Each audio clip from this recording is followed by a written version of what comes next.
Hello everyone, welcome back to another human anatomy session with Dr. Layli. In this video, we're going to learn about the special senses, chapter 16 of our human anatomy textbook. You already know about the nervous system, right? We learned how nervous system help us to feel things like touch, pain, temperature, pressure, stretch, which these are called general senses. But we also have these special senses. The special senses give us more detailed information about the world around us. We have 5 special senses. We have sense of smell or called olfaction.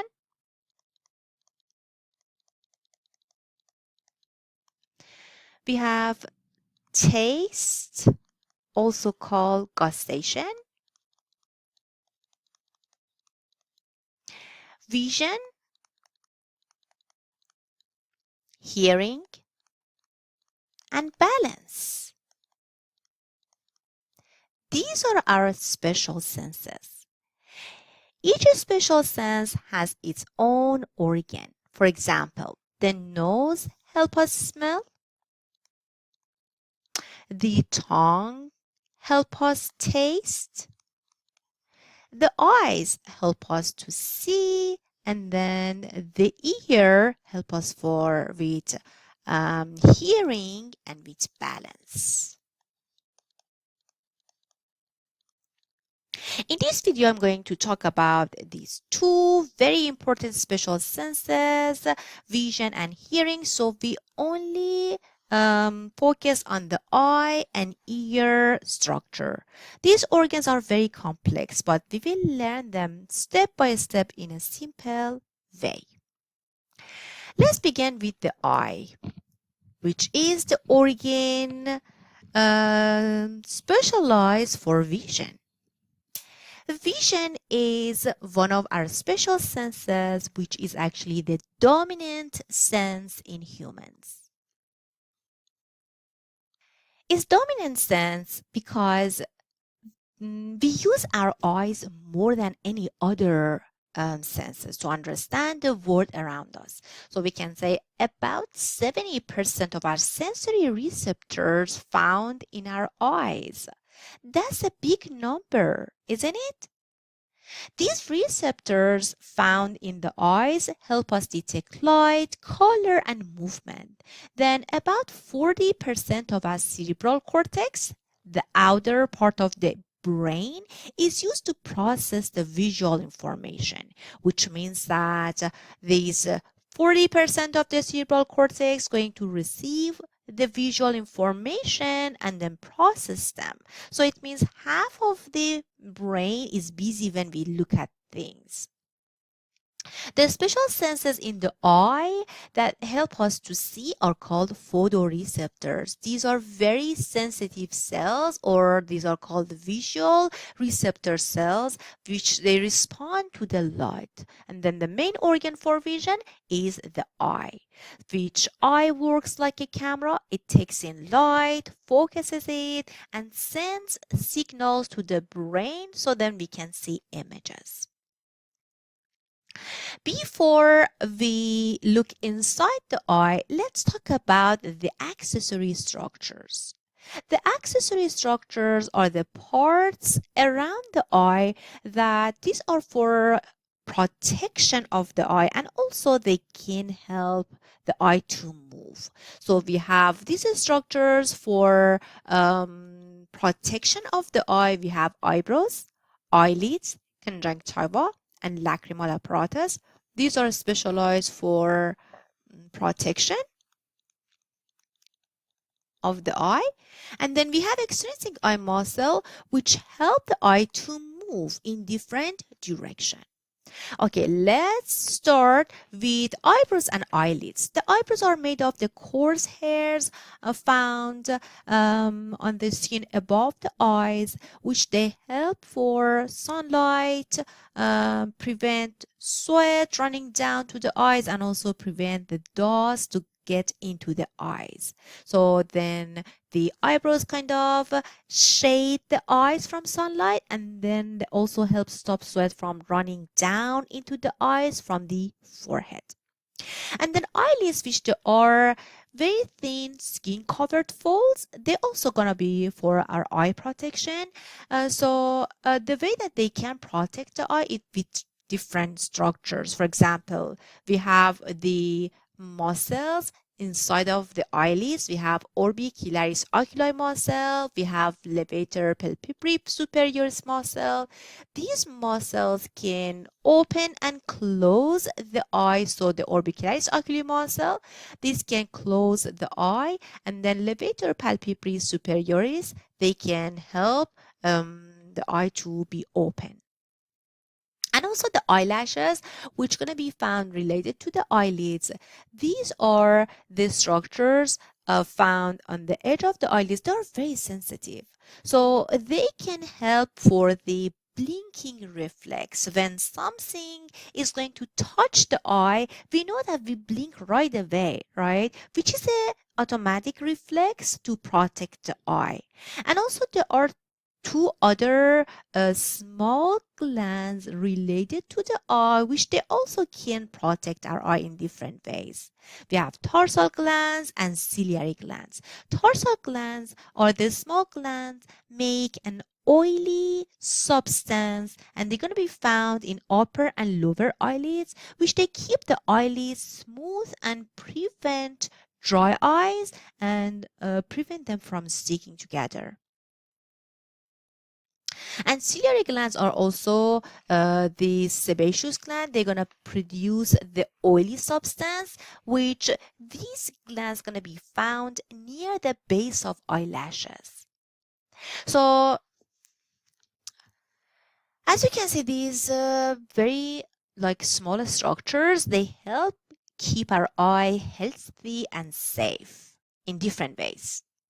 We have a condition related to the tarsal glands, is called chalazion, and we have a condition related to our ciliary glands, which is called stye. Sometimes the tarsal glands can get blocked and form a chalazion, which, as you can see in this picture, is like a lump on the eyelids, but this lump is painless. However, this stye is a condition when ciliary glands get infected, and then it's gonna make the red and painful bump. So then make sure you know the chalazion is condition related to the tarsal glands. These are painless lump on the eyelids, and then when the tarsal glands get blocked, we can see this condition. But then the stye is a painful bump which is red, and it's actually going to be because of the infection of the ciliary gland. So it means the hygiene is super important to help our eye healthy and kind of prevent getting infected or make it stye in our eye. We're not done yet with the protection of our eye. There is another accessory structure, it's called conjunctiva, which conjunctiva is a transparent mucous membrane. It's transparent, which means it's clear. It's mucous membrane, which means it's going to produce the fluid is called mucus, which mucus keep the eye moist. And then conjunctiva is going to line the inner of the eyelid and also gonna cover the whitish part of the eye. And then this membrane helps protect the eye, keeps it lubricated so then it does not dry out. But then sometimes the conjunctiva can get inflamed, and then we can see this condition which it causes our eye red. So the inflammation of the conjunctiva is called conjunctivitis. So conjunctivitis causing the redness of the eye that you can see in this picture. So that is conjunctivitis. Sometimes the conjunctivitis caused by a bacterial or viral infection, then we call this as pink eye. Pink eye is highly contagious when the bacterial is going to make the pink eye. So then you can see that the thick yellow or green pus gonna be found in your eye, and then it make the eyelids stick together, especially after sleeping. It's hard to open your eyes because of these all pus and sticking eyelids together. So that is a pink eye, which the bacteria can cause this infection of the conjunctiva.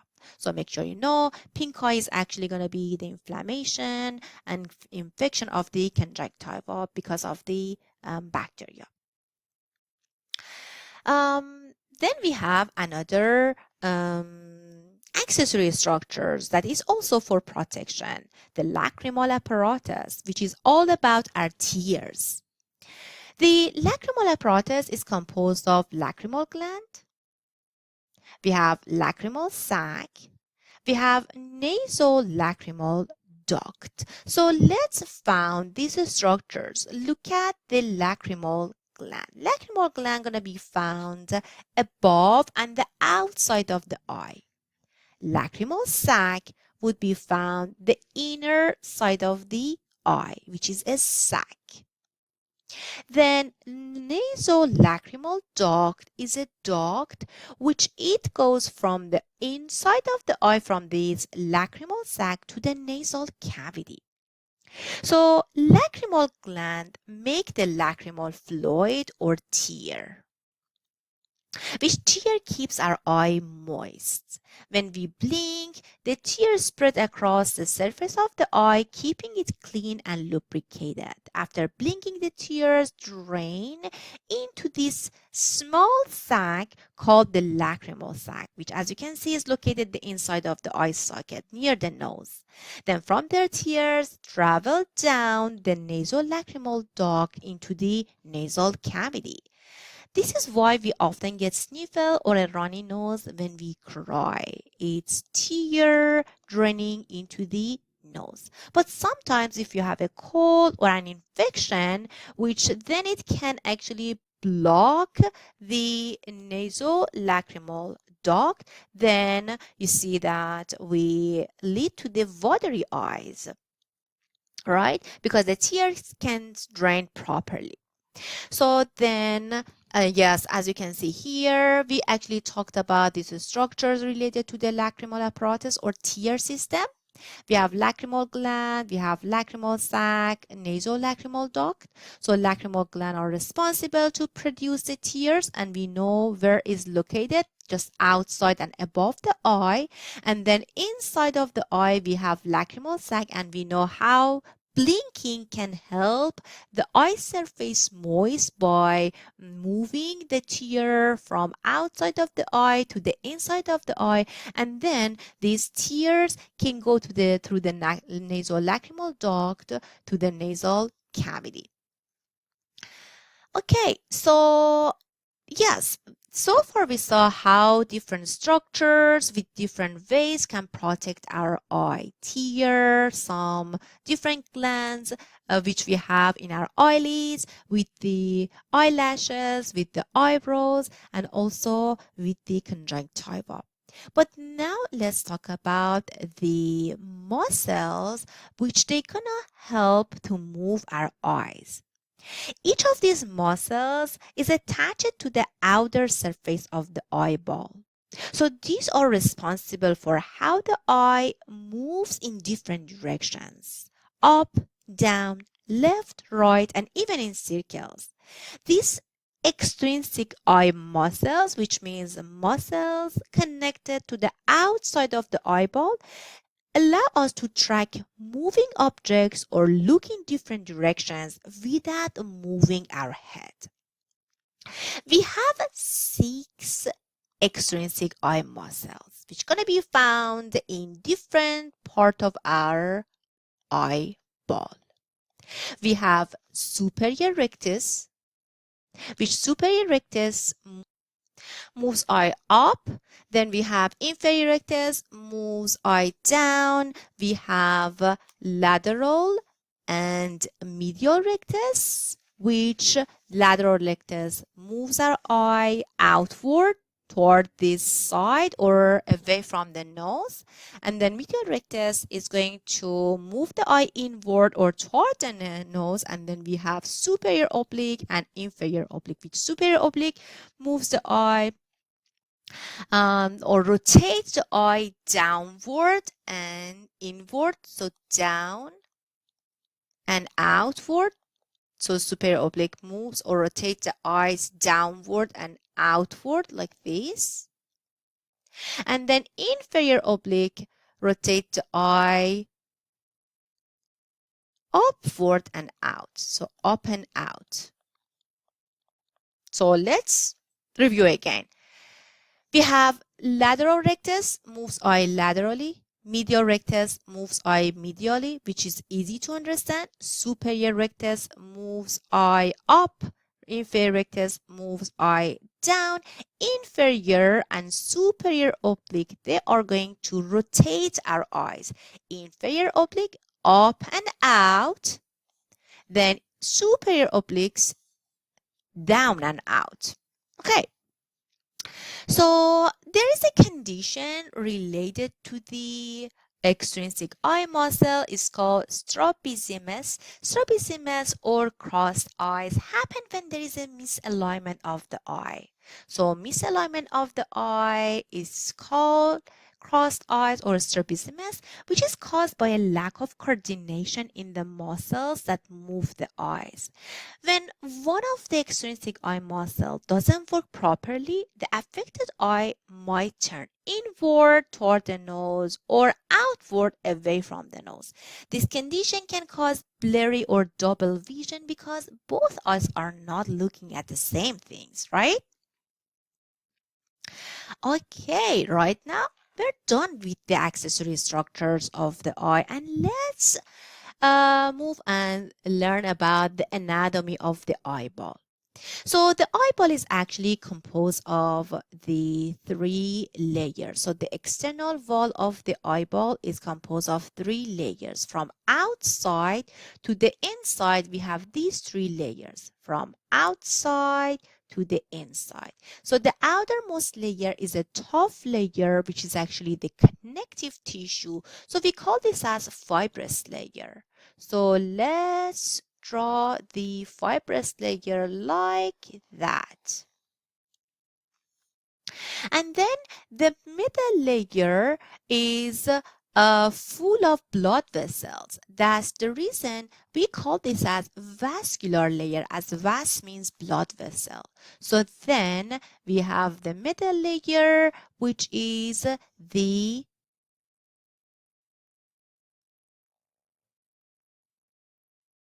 vascular layer. And then the innermost layer is related to the neurons, and we call this as sensory layer. So that is our inner layer. So then, as you can see here, we divided the wall of the eyeball to these three layers. Outside, fibrous, middle, vascular layer, and the inner layer is sensory layer. In the middle of the eye, there is a structure is called lens. Lens helps focus the light onto the retina, which is the inner layer, so we can see clearly. The lens can divide the eye into two parts. So right now I'm going to draw the lens just right here, and then you can see how lens is going to divide the inside of the eye, this internal cavity, into two segments, posterior segment and anterior segment. So inside of this posterior segment and anterior segment, actually we have a fluid. So these cavities would be filled with fluid.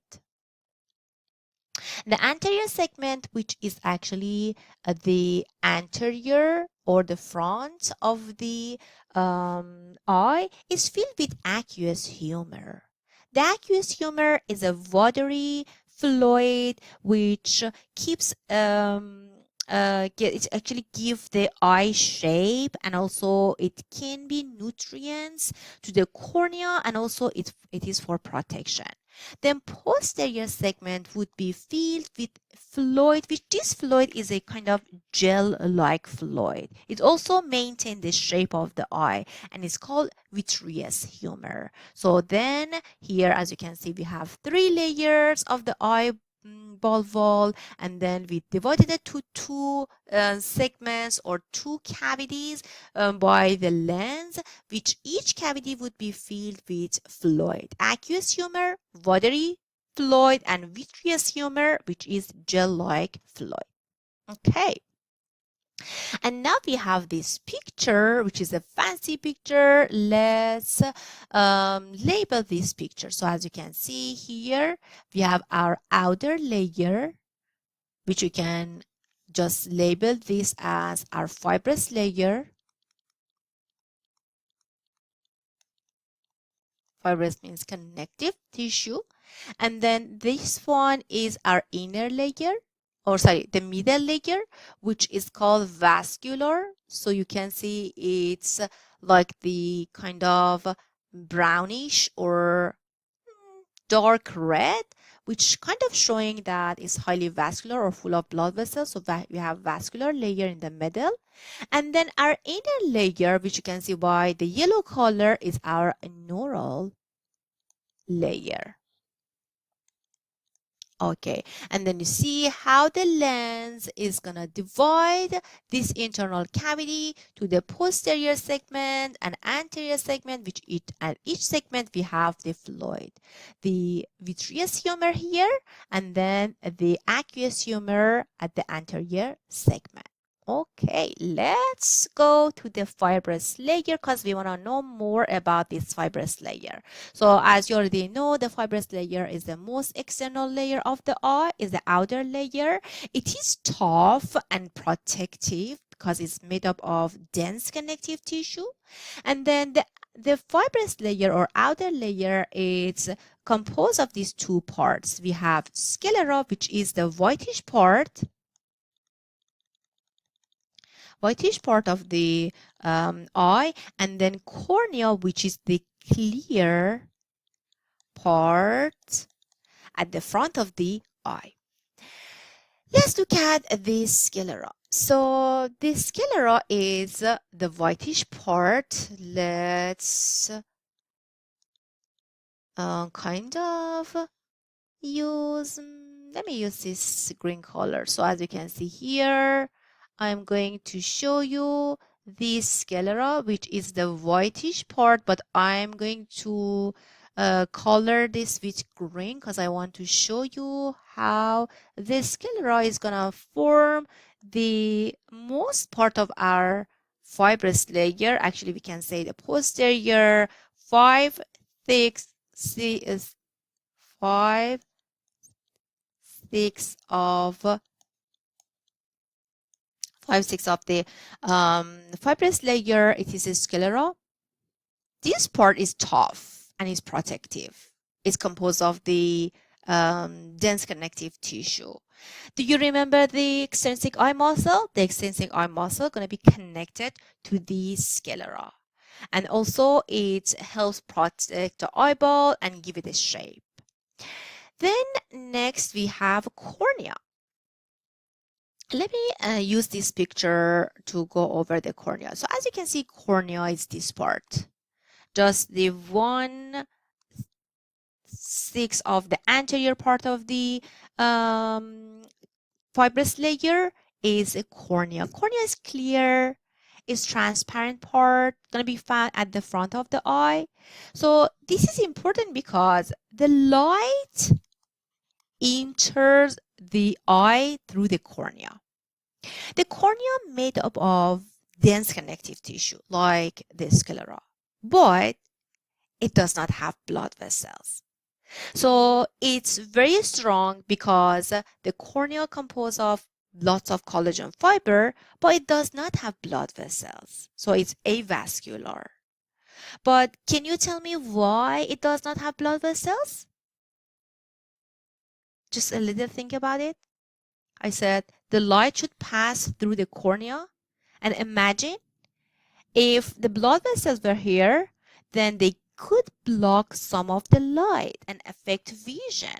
So that's the reason the cornea is avascular, meaning it does not have blood vessels. So because it needs to be transparent to allow light to pass through and reach the inner layer, right? But then you might ask, okay, so how the cornea or the cells going to be found in cornea? They can get their oxygen and also nutrients. So they can get their oxygen from the air, and also they get their nutrients through the fluid we have here, our aqueous humor fluid. Okay, so we're talking about the cornea, this transparent, clear part of the fibrous layer. Yes, we talked about how avascular is the cornea, but don't forget it has lots of nerve endings, especially pain receptor. Because the cornea has many nerve endings, even a small scratch can cause significant pain. And these nerves also can trigger reflexive blinking and tear secretion. When something touches the eye, they help protect it. Okay, so yeah, we actually covered the cornea. We know this is a transparent part because it does not have blood vessels or is avascular. But we know how it can get their oxygen and nutrients from air and also from aqueous humor. And also we talked about the tissue of the cornea, which is actually the dense connective tissue. It has collagen fibers, which it makes the cornea very strong.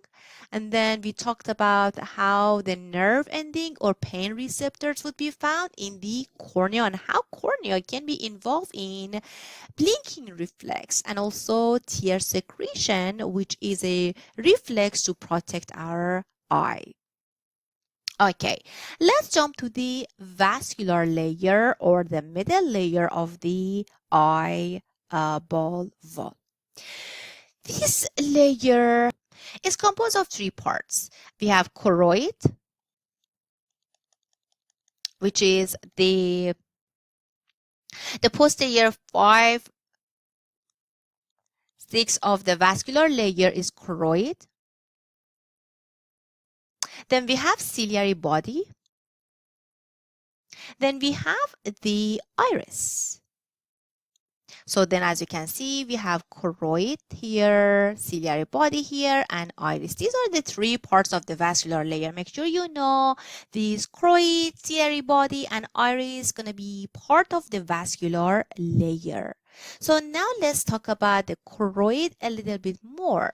So yes, as we discussed, the most part of the vascular layer is composed of the choroid. So here we have choroid, which as you can see, it's it's brownish or it's kind of red brown color because it's highly vascular. There are many blood vessels found in the choroid because the choroid is responsible to nourish the other layers of the eye as well.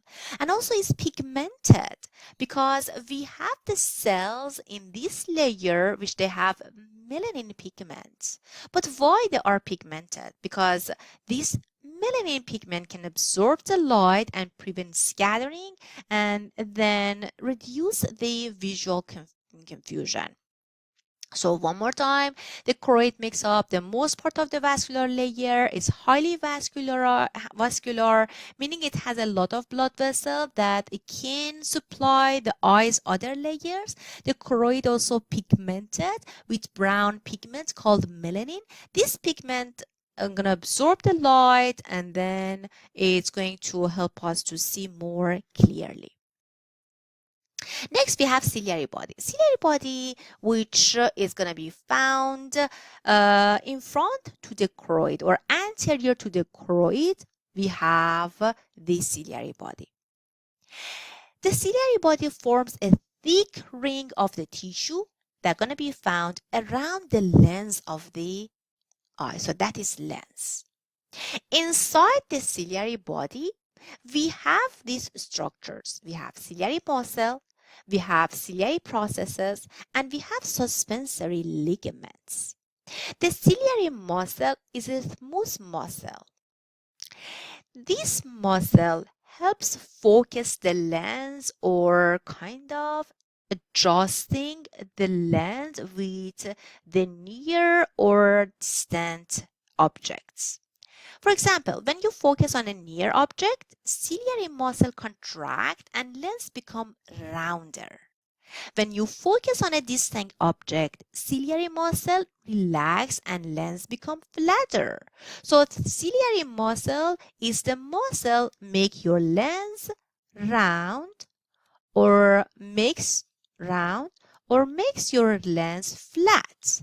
When you're seeing the close object or you're seeing the far or distant object, so that is the focusing the lens, which is going to happen through the ciliary muscle. So make sure you know the ciliary muscle function. And then we have ciliary process, which the ciliary process are the finger-like up projections. So you can see here these finger-like up projections are called ciliary processes, which are important because actually they are producing the aqueous humor. Remember, we have the aqueous humor here inside of the anterior segment of the eye, and these structures are responsible to produce the aqueous humor. Then we have suspensory ligaments. As you can see here, these kind of tiny strings are suspensory ligaments, which these tiny fibers can hold the lens in place. So these part together work to help the eye focus on objects at different distances. Now let's talk about the iris, which is the other structure, our visceral vascular layer. The iris is a colored part of your eye. You can see it clearly between the cornea and lens, and it attaches to the ciliary body. So the iris control the pupil. What is the pupil? So pupil is an opening would be found in the middle of the eye, and then that opening allows light to enter the eye. So just remember here, when we talked about the cornea, so the cornea is less the light to pass, and then here we have this opening. Then through this opening, the light can pass. This pupil would be found at the center of the or in the middle of the eye. But it's important to know that the pupil size can change, and that is muscles would be found in the iris, which they can control the size of pupil. So these muscles are called sphincter pupillae and dilator pupillae. So make sure you know the sphincter pupillae and dilator pupillae. These are the muscles would be found in the iris. Okay, iris, two muscles. But let's see how these two muscles can control the size of pupil. And one more thing, don't forget, these muscles are smooth muscle. What does it mean? It means that these muscles are involuntary muscle. We cannot control the contraction and relaxation of this muscle. These muscles are going to be controlled under autonomic nervous system, sympathetic and parasympathetic nervous system. So let's look at the sphincter pupillae. This muscle contracts to make the pupil smaller. So look at the pupil size and just compare with this one. Large pupil, small pupil. So the sphincter pupillae contracts and make the pupil smaller when there's bright light for close vision. Then it's going to be controlled by our parasympathetic nervous system. And then the dilator pupillae, this muscle contracts to make the pupil bigger in dim light or for distant vision. It's also going to be controlled by sympathetic nervous system. So then you can see how these muscles with different under control of the different sympathetic and parasympathetic nervous system can make the pupil smaller and bigger, and also to protect the eye. The pupillary light reflex is when the pupil constricts in response to bright light to protect the retina from too much light. So we have pupillary light reflex. You can also try it at home. When you shine a light to your eye, to your pupil, you can see that pupil instantly gets smaller or constrict. That's going to happen under control of parasympathetic to protect the retina or the inner layer or your eye from too much light. Okay, let's review the iris and pupil. So we know iris is a visible part, is a colored part of the eye, would be found between cornea and lens. And then we said at the center of the iris or at the center of the eye, we have this kind of opening which allows light to enter the eye. And then we talked about these two muscles, these two important muscles, which they're going to control the size of pupil. With the contraction and relaxation, they can constrict or dilate the pupil in different situations, in bright light, in dim light, in dim light. And also we talked about the pupillary light reflex, which is the constriction of the pupil in response to the bright light, which is going to happen under control of parasympathetic nervous system to protect the retina. Okay, now let's look at the inner layer. So the inner layer contains the retina and the optic nerve. The retina would be found in the at the back of the eye. It's responsible for converting the light into the neural signals. That is a main job of the retina. So we tried our best to guide the light into the ear, to the eye. So through by passing through the cornea and also the pupil. And then now we have the light. It hits to the inner layer, and then we're going to convert it to the neural signals. But how? Before knowing how this is going to happen, let's look at the retina's structure. Retina has two layers, the outer layer and inner layer. The outer layer is pigmented, because in this layer we have a one layer of cells, which these cells actually are melanocyte, which means they have melanin pigment. And the inner layer is composed of the neurons. That's the reason we call this as neural layer. So outer layer is pigmented, we have melanocyte here, and inner layer we have neurons.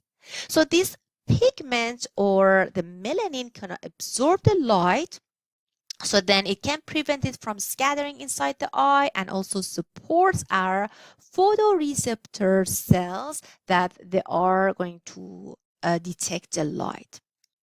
So then inner layer, which we have three main types of neuron, they are actually responsible for converting the light into the neural signals. Let's look at this picture, and then you can see here we have retina.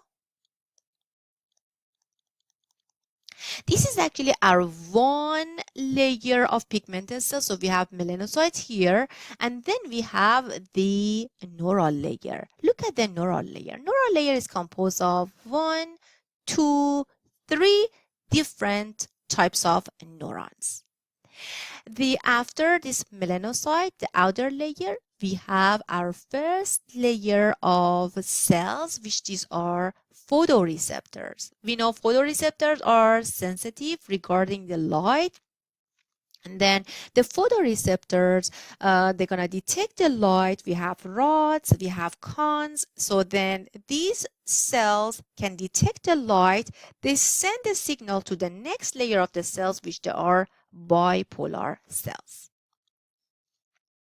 Then bipolar cells gonna relay the signals from photoreceptors to the next group of cells, which they are ganglion cells.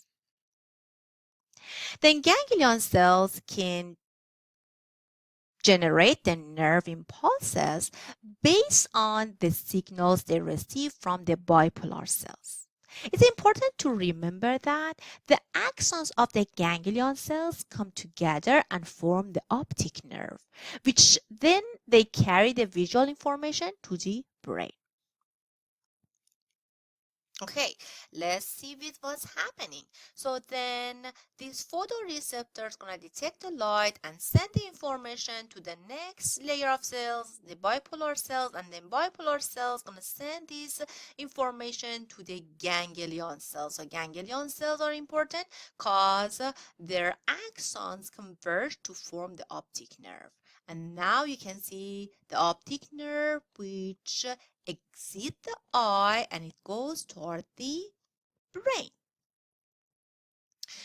Before going over how this information goes to the brain, let's look at the photoreceptors one more time, because the photoreceptors, we have two types of photoreceptors. Actually, they have different jobs. We have rod cells, we have cone cells. Cone cells. The rod cells, which you can see by the purple color, these cells are very sensitive to the light. And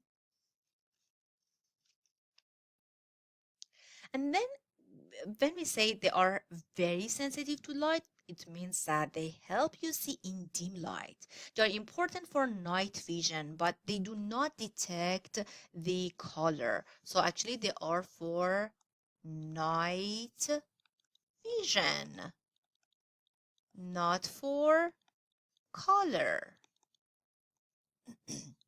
But how about the con cells? So as you can see, this yellow color cell, it is our con cells, which these cells are best in the bright light.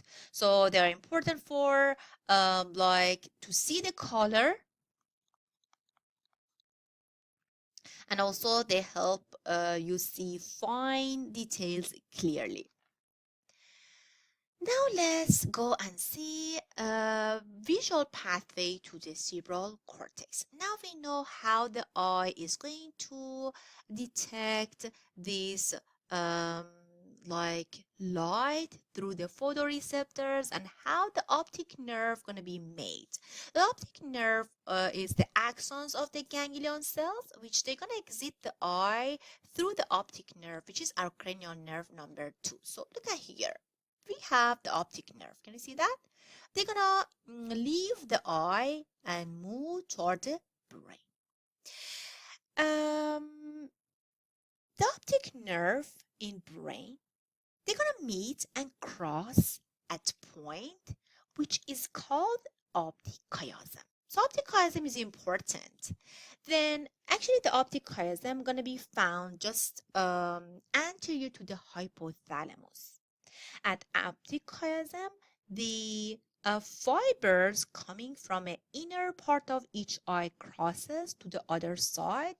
However, the other part stays on the same side. So in this way, actually our brain can receive information from both sides of the eye, inner part and outer part of the eye. So that's the reason we can see the one picture.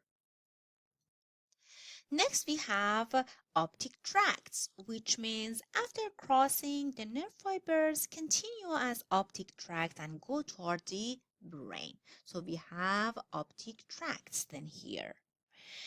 These, most of them travel to the thalamus. Remember that? We said the thalamus is the structure is going to receive all the like sensory information except smelling, and then it's gonna send them to their proper location. Then the thalamus is going to send the signals, the visual signals, to the primary visual cortex, which is going to be found in the occipital lobe. And then when you become aware of what you're seeing. So please make sure you know the order. So from optic nerve, when they get to the brain, we have the cross, which is called optic chiasm, and then they continue the way to the thalamus through the optic tract. Then optic tract gonna send this signal to the thalamus, and then from thalamus to the cortex. Which part of the cortex? The primary visual cortex or occipital lobe. Okay, so we are done with the eye. We talked about the eye structure and then how these visual information gets to the brain. Now let's look at the ear. So the ear is the special organ specialized for hearing and equilibrium. We are going to divide our ear into the three parts. We have external ear, we have middle ear, and we have the internal ear. The external ear or outer ear and middle ear, these are involved for hearing. And then the internal ear is responsible for both hearing and balance. Let's look at their structure one by one. The external ear is made up of three parts. We have the auricle or pinna, which is this visible part of the ear. Okay, so it helps direct the sounds into the ear canal. So then the second structure is the ear canal or external acoustic meatus. The external acoustic meatus is this inner canal, which inside we can find hairs, sebaceous gland, and also ceruminous glands, which the ceruminous gland is going to produce the wax, the ear wax, to help protect the ear. So then when the sound wave gets into the auricle, then it gets to the external acoustic meatus. Then next part is the eardrum, which is called tympanic membrane. The tympanic membrane, it forms the boundary between the external ear and the middle ear. The eardrum or tympanic membrane vibrates when sound hits it. So then it allows us to hear. Next, let's get into the middle ear. Middle ear is actually a very kind of small cavity or space. Just this part is our middle ear, but actually it composed of very important parts. We have tympanic membrane, which tympanic membrane, it's the boundary. We said this is a boundary between the middle ear and inner ear. So then we can call this middle ear as tympanic cavity as well. So middle ear or tympanic cavity. It's a small space which is filled with air, and then it actually located in the temporal bone. It's where sounds vibration are processed. Then the next structure related to the middle ear or part of the middle ear, we have pharyngotympanic tube or auditory tube. Look at this tube. Let me use the green color. That is our pharyngotympanic tube, eustachian tube, or auditory tube. Actually, as you can see, this eustachian tube or auditory tube, it goes from the middle ear to the pharynx, to the nasopharynx. These tubes or helps that help equalize air pressure on both sides of the eardrum, which is very important for proper hearing. If auditory tube is blocked or does not function properly, so it can lead to fluid accumulation inside of the middle ear, which they can result in an ear infection. Especially it's happened in children a lot because their auditory tube is smaller and also is more horizontal and is prone to the block. Then next structures of the middle ear is these tiny bones, which we call them as auditory ossicles. We call them as ossicles means tiny bones. And then these tiny bones or smallest bone in our body, they actually help transmit the sound from outer ear to the inner ear. They do not make the sound louder, but they increase the force of the vibration. We have three of these bones here. Malleus look like hammer, or we can also call this as hammer bone, incus or anvil, and stapes or stirrup. So here, as you can see, the first bone which is connected to our tympanic membrane is malleus, look like hammer. Then the middle one, which is actually between the malleus and stapes, is called anvil. Sorry, it's called an incus, I. And then the inner one is stapes, which then stapes is kind of connected to our inner ear. So we have stapes here. So M-I-S by order Miss. Malleus, incus, and stapes. Connected to the eardrum, the middle, and then connected to the wall of the inner ear. So I told you that how these inner ossicles helping to increase the force of vibration. The malleus is attached to the eardrum. The incus sits between the malleus and stapes. This bone vibrates against this part, which is called oval window. Here we have the oval window. Okay, which the oval window leads to the inner ear. Let me just call this as oval window. So through these vibration sounds can get into the inner ear.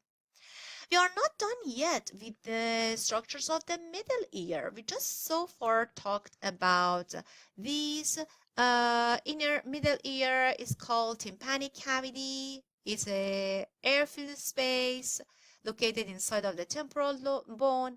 And then we talked about the auditory tube or pharyngotympanic tube, which is going to be found between the middle ear and nasopharynx, which is going to equalize the air pressure. And then we talked about the ear ossicles, which we have malleus, incus, and stapes. We know their location and also we know their function. But also we have two more structure which they are muscles. These muscles located or related to the middle ear, they are called the tensor tympani muscle. This one, tensor tympani muscle. And then next is called the stapedius muscle. So here we have the stapedius muscle.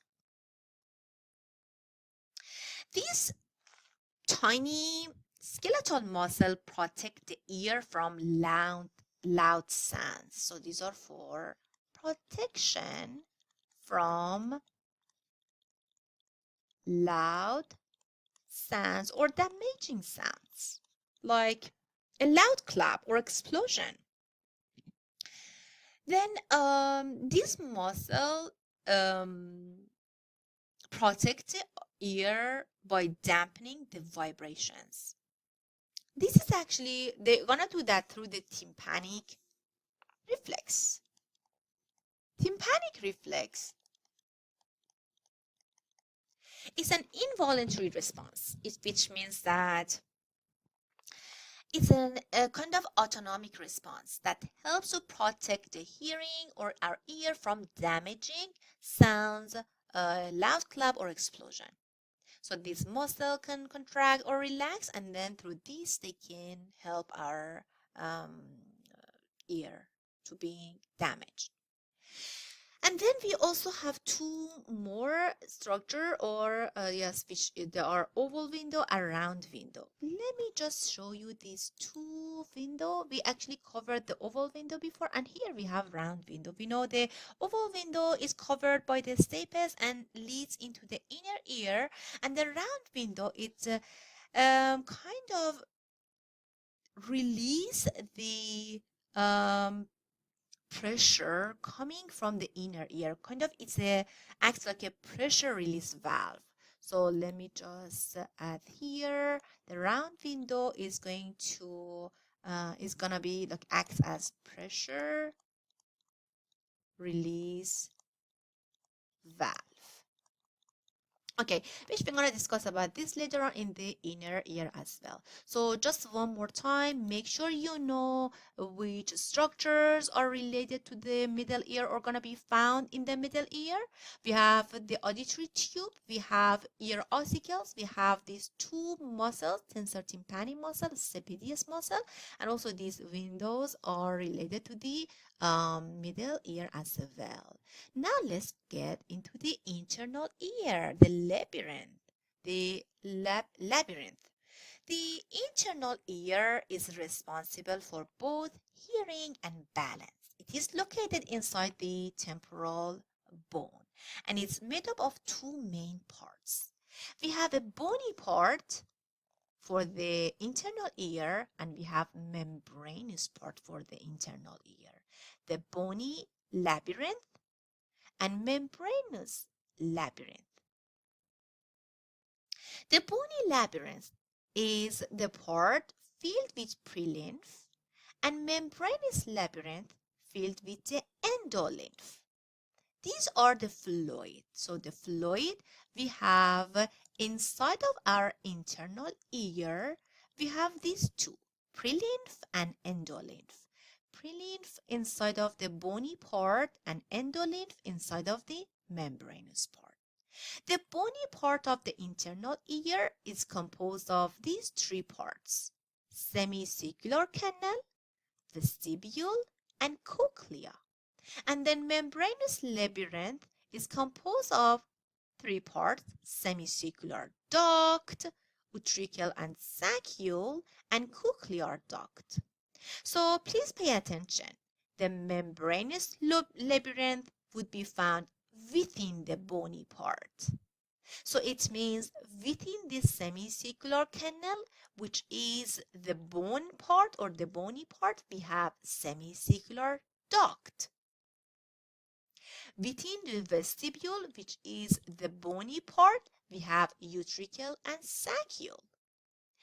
Within the cochlea, which is the bony part, we have cochlear duct or organ of the corti. So I know it's a little bit confusing or complex, but let's look at this picture that might help. So look at this picture. Actually, in this picture, you're looking at the kind of the petrous part of the temporal bone, which we have our inner ear. So that is our inner ear. So this khaki color is actually showing the bony part or bony labyrinth of our inner ear. And then blue color, it shows the membranous labyrinth. And now let's find the bony labyrinth. So for bony labyrinth, we talked about these three parts: semicircular canal. So this khaki color, it shows the semicircular canal, which then you can see inside we have this blue part, which is semicircular duct. Then look at this part. This part is actually called the vestibule, which vestibule is composed of the utricle and saccule. And then look at this blue color inside, which we have utricle and saccule inside of the vestibule.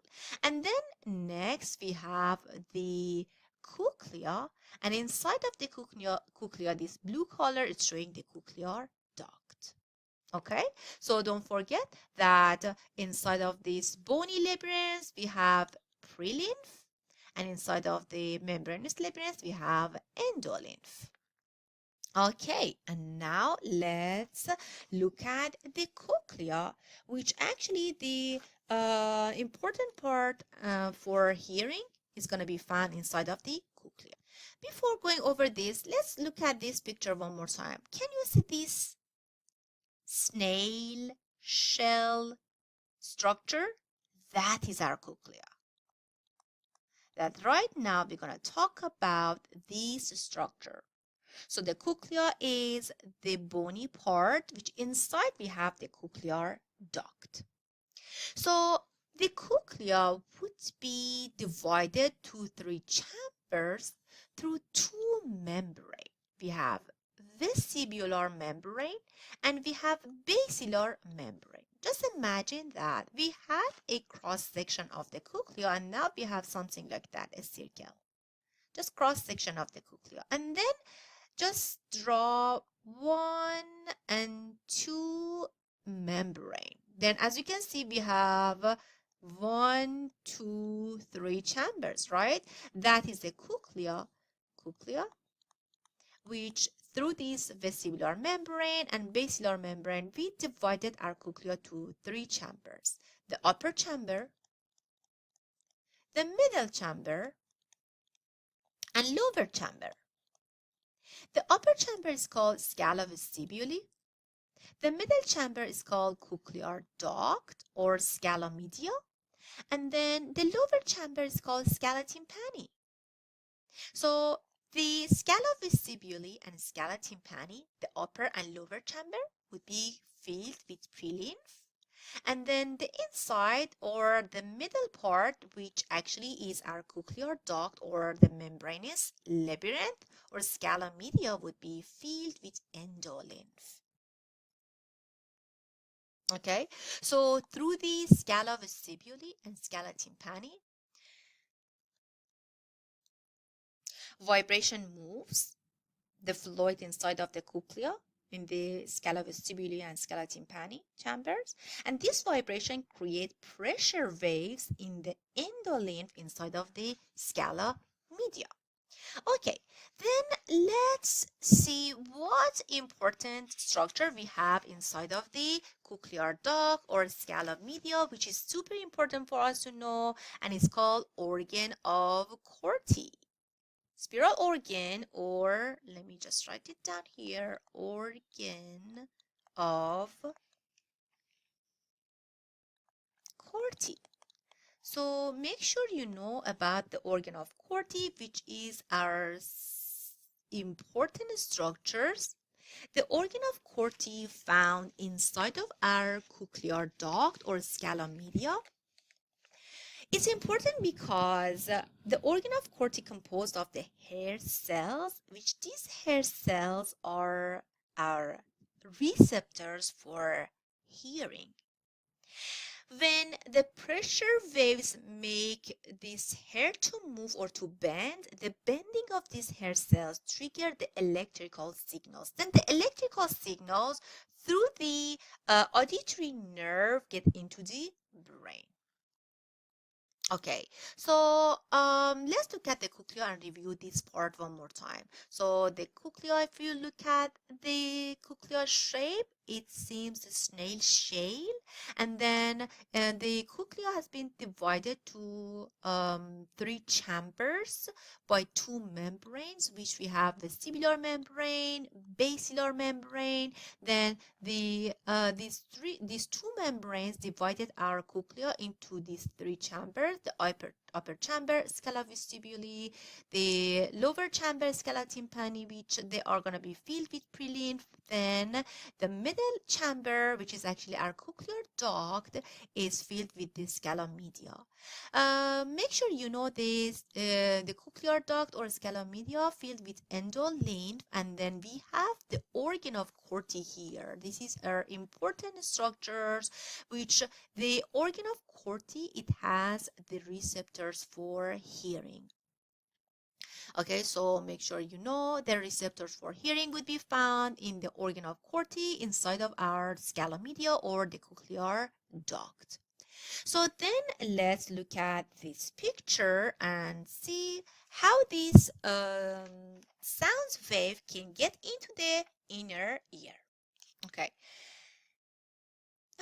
I'm sure you remember that sound waves travel through the air.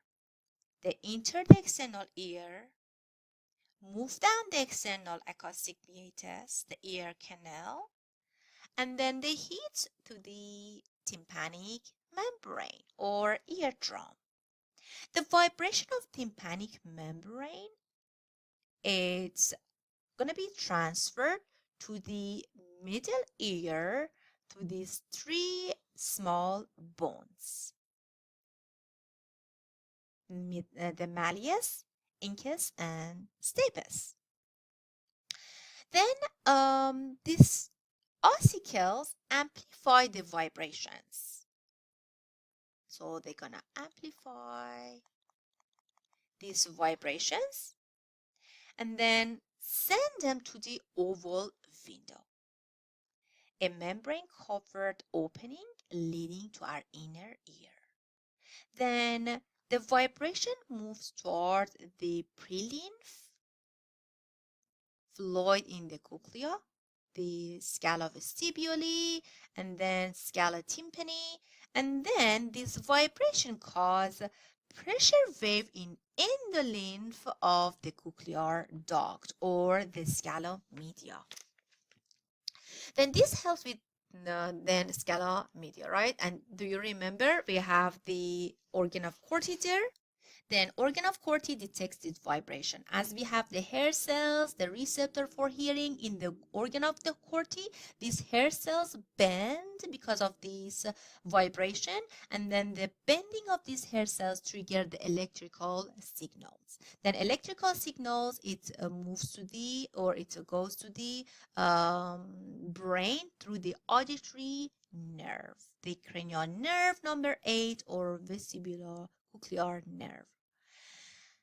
Then, as you can see here, we have the round window, as I told you, that it acts like a release pressure gate, which then the pressure can be released to the round window. Okay, so next, let's talk about how the other part of the ear or inner ear would be responsible for balance. So far we just talked about how hearing can happen, right? We talked about the cochlea, which is the organ of Corti would be found inside of the cochlea, and then we have the hearing receptors in the organ of Corti. But now let's talk about how ear or inner ear can be involved in balance or equilibrium. Let's talk about these structures, utricle and saccule, which we have them inside of the vestibule. The utricle and saccule help us keep balance and know the position of our head when we are not moving. So they are important for detecting linear movement. So the utricle and saccule, they are for static equilibrium or linear movement. What does it mean, linear movement? For example, if you're in a car, okay, you're not moving, right? You are just in a car, and the car suddenly speeds up or slows down. The utricle and saccule help you feel that change in speed. Okay, that is the definition of the linear movement or static equilibrium. Inside these parts, we have hair cells that act like tiny sensors or the receptors. When you move your head, these hair cells bend and that sends signals to your brain, helping you stay balanced. Or another simple example, if you're sitting, not moving, and you tilt your head to the side, the utricle and saccule can tell your brain that your head is tilted, helping you keep your balance. And then next we have semicircular canal. The semicircular canal are the bony part, and the semicircular duct would be the membranous part, which is going to be found inside of the semicircular canal.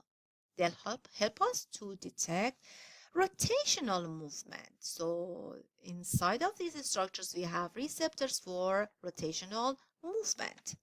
So we have anterior, posterior, and lateral semicircular duct, which they can help detecting the rotational movement in different like way. So when we turn our head or spin around, so our brain can understand or can feel it.